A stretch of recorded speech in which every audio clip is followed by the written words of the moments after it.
Jai Hind everyone, this is Pallavi and a warm welcome to all of you on this YouTube channel.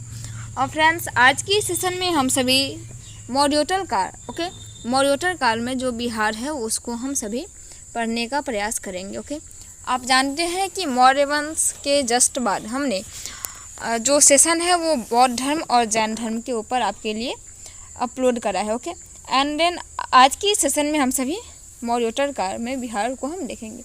आप जानते हैं मौर्य साम्राज्य के बाद जो भी वंश हुए, जैसे कि शुंग वंश हुए, कण्व वंश हुए, कुषाण वंश हुए, तो ये सब छोटे छोटे राजवंश हुए और इनके बारे में कुछ इम्पॉर्टेंट फैक्ट्स भी ज़्यादा नहीं है। जो भी इम्पॉर्टेंट फैक्ट्स हैं उनको आज की सेशन में हम कंप्लीट करेंगे। तो मौर्योत्तर काल में आप शुंग वंश को आज की सेशन में, एंड देन कण्व वंश और कुषाण वंश के बारे में अगले सेशन में हम डिस्कस करेंगे। एंड देन जो हमारा मौर्योत्तर काल है वह समाप्त हो जाएगा और इसके बाद हम सभी गुप्त साम्राज्य पर अपने सेशन को आगे बढ़ाएंगे। मौर्योत्तर काल में आप यह देखते हैं कि मौर्योत्तर काल में ब्राह्मण वंशों का जो प्रभाव था वो स्थापित हुआ था। ब्राह्मण वंश के प्रभाव के स्थापित होने का अर्थ है कि इस समय मगध की जो स्थिति है वह लगातार कमज़ोर होते जा रही थी मौर्योत्तर काल में। और इस समय जो वंश होते थे वो छोटे छोटे वंश हुए, जैसे शुंग वंश, कण्व वंश, कुषाण वंश, और इनका कालक्रम भी कम समय के लिए चला। लेकिन जैसे ही गुप्ताज एरा स्टार्ट हुआ तो फिर जो हमारा बिहार है वो समृद्ध बिहार कहा जाने लगा। तो इस समय जो स्थिति है बिहार की, मगध की स्थिति जो है लगातार कमज़ोर होते चली गई और मौर्योत्तर काल में ब्राह्मण वंश का जो प्रभाव है वो स्थापित हुआ। ओके, एंड शुंग वंश में आप यह देखेंगे कि इस वंश के जो संस्थापक थे, किस वंश के?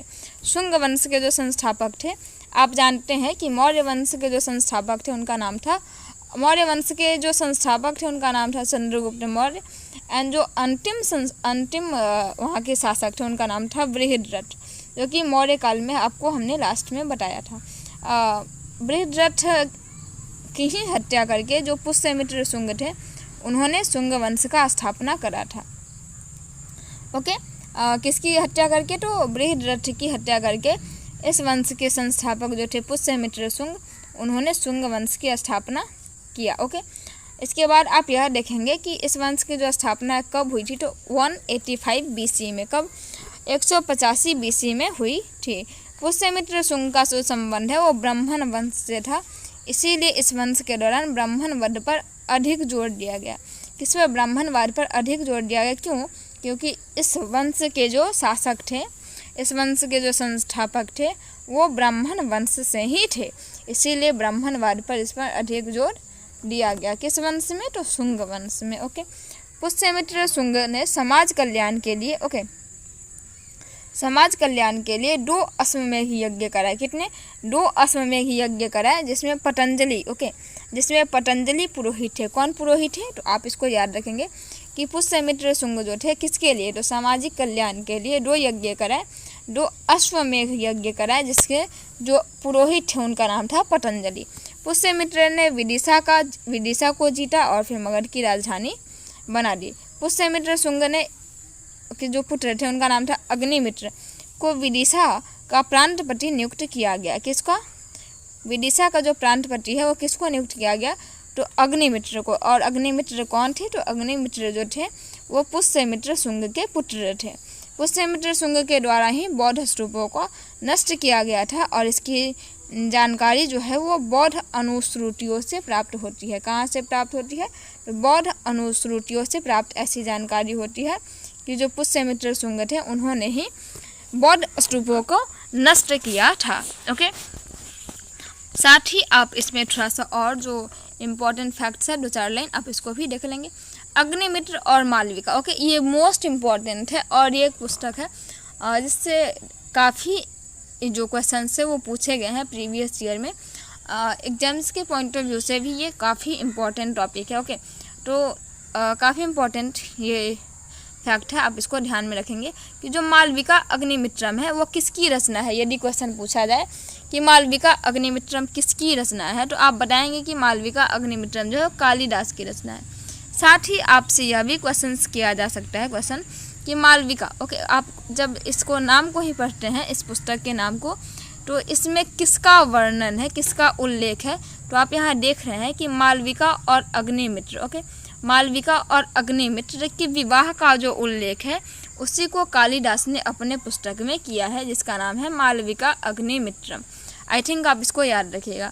यदि कोई पूछे कि अग्निमित्र कौन है, तो अभी ही हमने आपको बताया है कि जो अग्निमित्र है वो कौन है, तो पुष्यमित्र शुंग के पुत्र हैं। क्या है? पुष्यमित्र शुंग के पुत्र हैं वो। ओके, इसे मैंने अभी ही आपको बताया है कि जो प्रांतपति है पुष्यमित्र शुंग। ओके, जो पुष्यमित्र शुंग है उनके जो पुत्र थे अग्निमित्र, जो उनके पुत्र हैं अग्निमित्र, उसी को इन्होंने क्या बनाया था, उसी को इन्होंने अग्निमित्र को ही इन्होंने क्या बनाया था, तो विदिशा का जो प्रांतपति है वो नियुक्त किया था अग्निमित्र को। अग्निमित्र कौन थे?